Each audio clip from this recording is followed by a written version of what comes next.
Good morning, everyone. Each month we select a new focus for our Sunday services. We began last week talking about freedom from fear and error thinking. So this month we're going to be addressing certain common religious ideas and offer some new ways about how to think about them, such as today's topic, which is fear and punishment. Franklin D. Roosevelt, in his first inaugural address, said the now famous words, "The only thing we have to fear is fear itself." And as true as these words are, I think we must be mindful to not minimize the experiences that we are having right now in the world. And also not minimize the bravery that it takes to face them, especially in the wake of new fires in our state and in the wake of the shooting in the synagogue in Pittsburgh and in a yoga studio in Miami and in a dance club in Thousand Oaks. We can celebrate freedom from fear in our thinking while at the same time we can understand that fearlessness doesn't necessarily mean that a person won't tremble. Especially on this Veterans Day weekend, I want to be particularly grateful for those people who, in the face of danger and possibly trembling too, step forward for the safety of others. And today, I particularly want to give thanks for our first responders.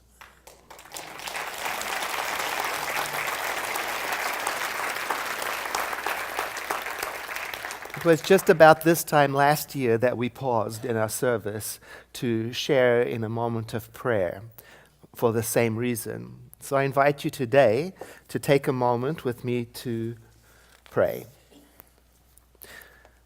So each of us, according to our own way, letting go of everything else just for this moment, enter into the consciousness of gratitude for veterans, for first responders, and helpers everywhere, whether in Northern California, Southern California, South Carolina, Miami, or anywhere where people are helping each other. And let us abandon all other considerations just for a moment and center our attention on appreciation for those who serve. And let us, through this, our joint meditation of gratitude, abandon everything and anything that separates us, and instead feel our unity with each other. And let that felt experience of unity keep fresh before us this particular moment of high resolve, so that in the months and years to come, we will not abandon our memory of that which has been given to so many through service. And may we stay rooted in mindfulness with open hearts to those who are struggling, wherever they may be, emotionally or physically, so that we can remain a safe harbor for their experience. And may our contemplation of gratitude inspire us to be giving, to be kind, and also to trust our own capacity to be loving. And I invite each one of us to take this moment of personal quietness to visualize a world in which all people live according to the spiritual truth of their own understanding, a world in which humanity continues to awaken to its magnificence, where we live as one family with kinship with all of life, and where unity and connection continue to guide us through to the experience of peace. And so it is. In the book that we are reading this month and the whole year, Living the Science of Mind by our founder, Dr. Ernest Holmes, he writes in this assigned reading for the week about fear and punishment. He writes, "We all know what fear can do, how it can shrivel up hope and dampen the ardor of living, and how finally it can close up the avenues of self-expression. When carried to an extreme, it leaves one a wreck, physically and mentally. And," he writes, "we have also observed what faith can do." Well, faith in what? What is it that makes a person keep on keeping on? What is it that makes a person stand up repeatedly in the face of insurmountable odds?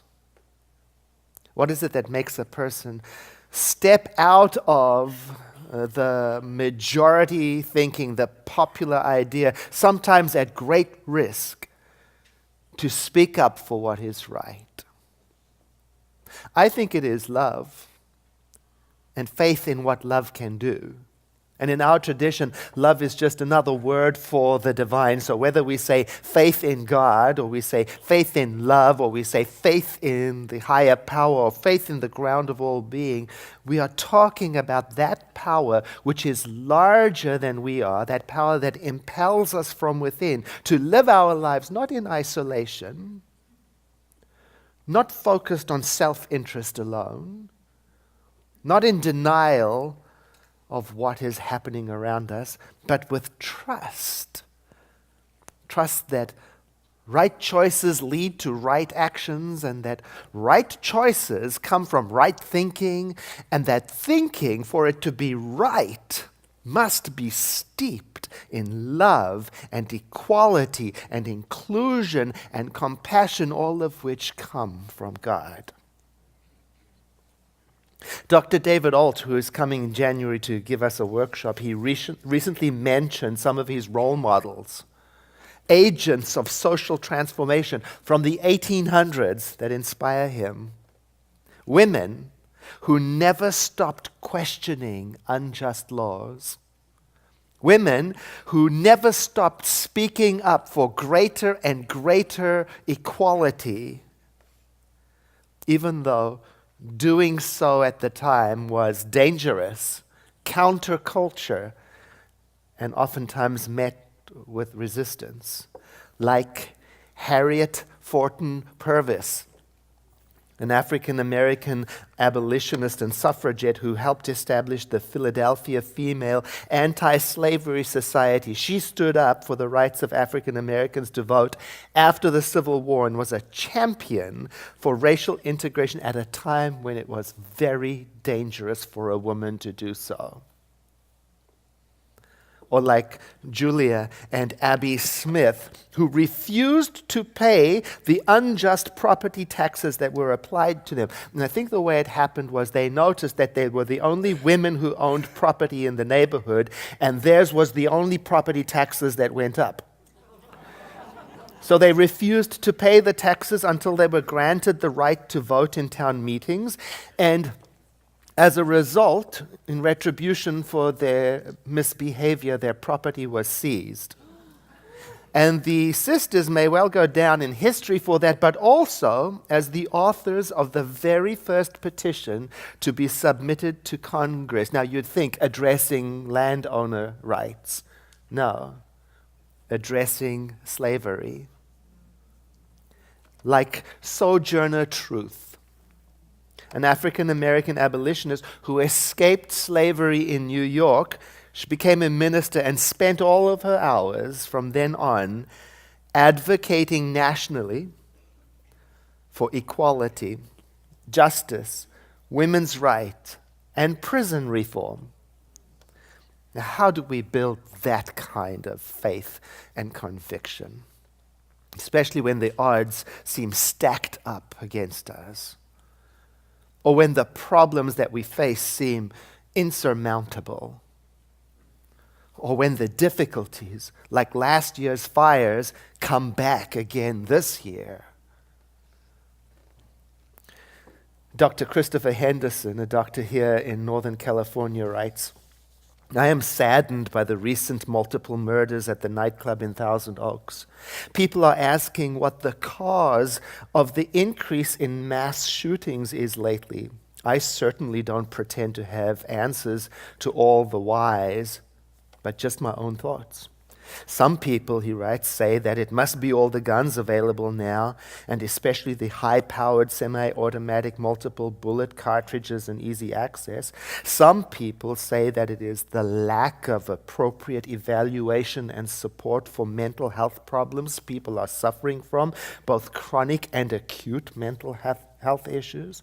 Some people say that it is the violence in social media, video games, or movies that are deadening our hearts and minds to the consequences of violent acts towards each other. Some blame it on the conflict, anger, and accusations currently occurring in our nation between people of different political beliefs and religions and lifestyles. If I have learned anything as a doctor, he writes, it is that most diseases are not caused by just one causative factor. Diseases and violence within our society are similar to the layers of an onion, and they must be evaluated and solved with a multiple layer treatment. I often explain to patients that disease is like the straw that broke the camel's back. The body, or our nation, has amazing capacity to deal with stresses and assaults to the psyche and health. But if you keep on and you add enough stresses and assaults, then the body begins to not function as well, and disease occurs. If I use the above analogy to find causation for the violence plaguing our nation, then a multi-level treatment plan is needed. Now, I think that there is great wisdom in that. A multi-level treatment plan. You know, because sometimes I think, it would be nice to just find one culprit and blame them. You know? But it's not the way of things. I hear it sometimes in our own community conversations, people in our tradition asking themselves, what did I do to create this? Or worse, what single thought did I think that created this? Oh, it would be so nice to find a single thought to blame. Find it and eradicate it, eliminate it. But that's not the way of things. It's more complicated than that. There are multiple levels of cause. And Dr. Ernest Holmes writes in Living the Science of Mind in the reading assigned to today, he says, the signposts on the road to fear are too numerous to mention. And each leaves its imprint upon the growing mind and pliable memory of our children. It is little wonder that a child arrives at maturity in a state of perpetual fear. They have learned it in their homes, in their schools, and unfortunately in their religious instruction. It is no wonder that God is sometimes feared more than God is loved and trusted. Oh, yes. It would be nice if it were simple, but it isn't. We must approach this goal of living in our wholeness and expressing it on multiple fronts. It's a whole life approach. The doctor I read earlier, he offers his multi-layer treatment plan. Now, you don't have to agree with him. As it happens, I do. But you may have your own ideas. There is no one-size-fits-all. He says, We must address access to weapons. We must address lack of support and care for persons with mental health challenges. We must address the increasing isolation that occurs in a world dominated by social media. We must address the loss of community, real community, true community, and the attending decrease in empathy, all of which seems insurmountable and overwhelming to tackle all at once. And when we are overwhelmed, sometimes we don't know where to begin and we can retreat. So the doctor offers us some medicine to apply to our times. And I see this medicine as a viable place to begin when overwhelmed. First, to connect. He says, there is something special about being in proximity to another person, holding hands, working together. So sign up to volunteer at Habitat for Humanity. Build some houses. Sign up with any one of our nonprofits that are doing good work in the world. Or attend like one of those civic information meetings like the one we had here about the homeless. Show up. And he says, something happens to the nervous system that cannot happen at a distance. Something calming, connecting. So hug your friends and neighbors more often. Oh, this is important because with the decrease in true community, there is a potential loss of caring. And when we don't practice caring, we start to care less. So the second part of the doctor's medicine plan is to care, to practice care. He writes, empathy has stopped more acts of violence than perhaps anything else. So be present for someone, whether you know them or not. Like at the supermarket, while shopping and pushing a shopping cart around. Look into someone's eyes and smile. Small moments of connection can make someone's day, and that makes me think of the ripple effect, or the trickle-up effect, if you like. I can't know for sure what my simple act of caring will ripple out to do. And I also can't know for sure what my simple act of carelessness or snarkiness or hatred will ripple out to do. What I can know is that the choice is mine. Care or care less. Next, the doctor says in the multiple treatment plan is that we must communicate. We teach that here. We must learn to say what wants to be said in the most beautiful way possible. We must learn to express ourselves without violence, without mischief, and then trust that. We must learn to take responsibility for the emotional wake of the words that we use, the emotional wake that we leave behind us. And we've got to be together to communicate, because online is not the same. In an article about easiness versus happiness, online communication is quick and easy. It is particularly important for people who live away from family and friends. That's true. That's a blessing. However, research suggests that people tend to be happier after face-to-face compared to online interactions. Researchers in China found that face-to-face time with friends and family was associated with better quality of life, but this was not true for time spent interacting with others online. While social media helps us stay in touch, it needs to be supplemented with face-to-face time to really improve our mood. So the doctor says, so gather, show up, join, be present, Take advantage of every free event that the center offers. Come to the Thanksgiving Eve service and be with people. Sign up for the Thanksgiving Day potluck and be with people. Come to every free meditation practice and be with people. Come to the Spirit in Business event that's coming up. Look in the bulletin if you don't know what that is, and find all the places in the bulletins that you can show up. And if you're listening on the radio, go to our website, www.cslsr.org, and find where you can show up. And if you're in another city, look into your own neighborhood for places and events and meetups, and then show up and come together to do what the doctor describes as stirring up a vortex of creation, to change yourself, to change your community, and to change our nation.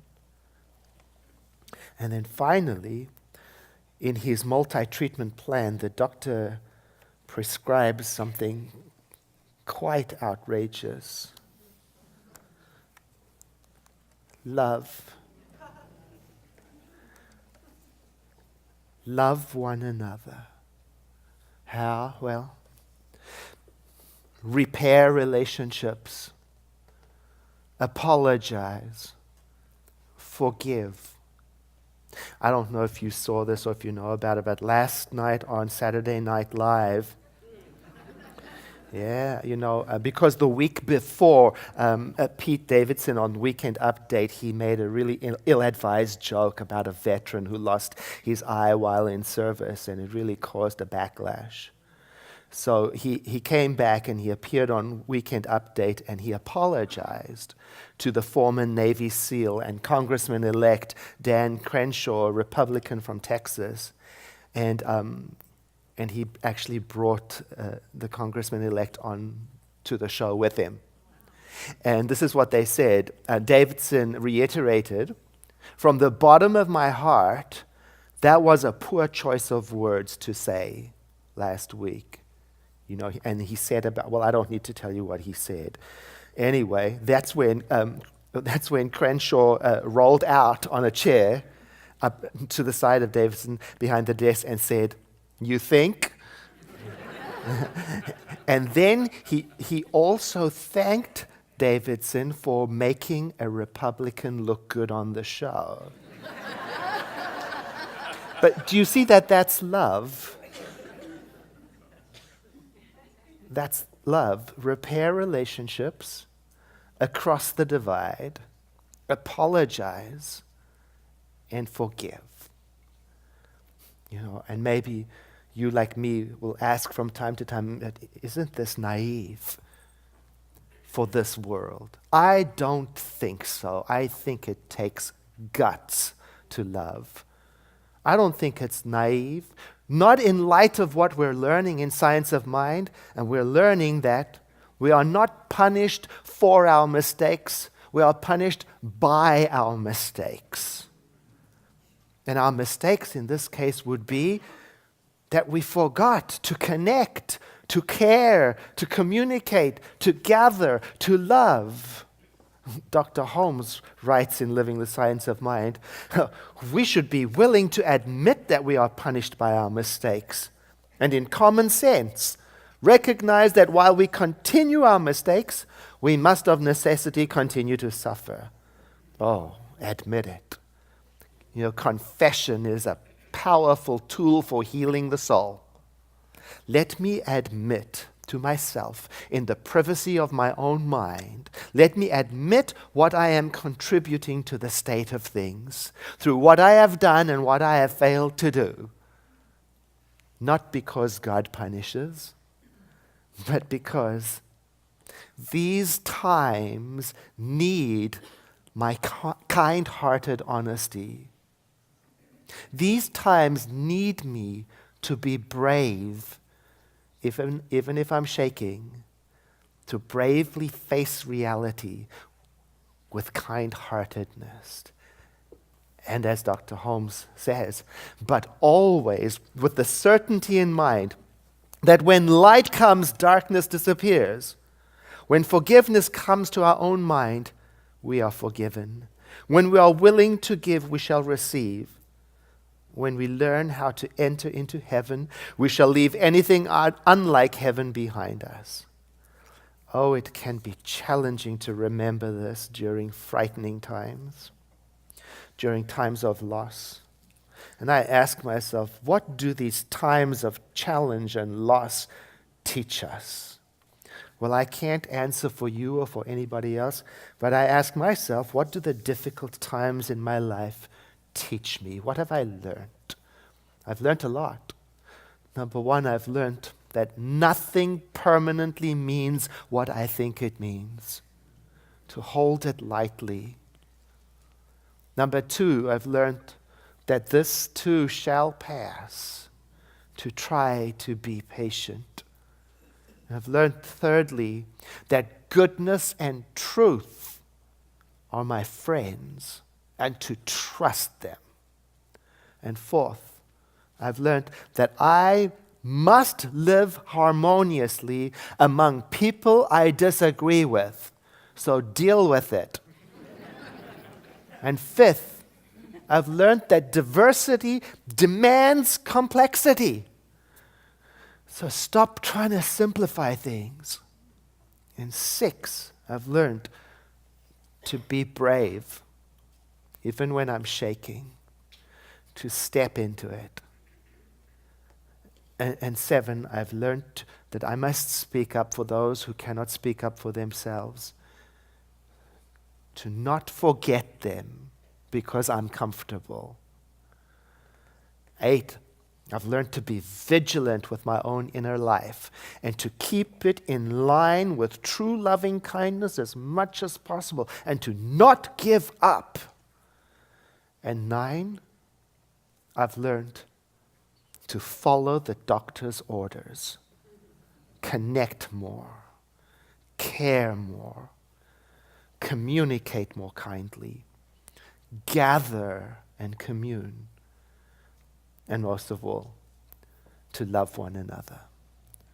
I invite you to breathe in with me now and to exhale as we enter into a moment of prayer, as we acknowledge that one source, the living Spirit Almighty, that is in and through all creation, that is the first and only cause of everything that is unconflicted and absolute in its nature. I recognize that I have my origin in this power. It is my creator, and from it I emerge. And as I identify with this, I accept it as being true for every person here. And from this realization, I accept my charge that I am an agent for the love of God in this world. I take this commission to heart and step into it and follow it where it may take me, so that I may stand steadfastly loyal to its truth, its beauty, its inclusion, its unconditional love through me. And even as I speak these words of prayer, I'm filled with a sense of rejoicing, a gladness for what may come.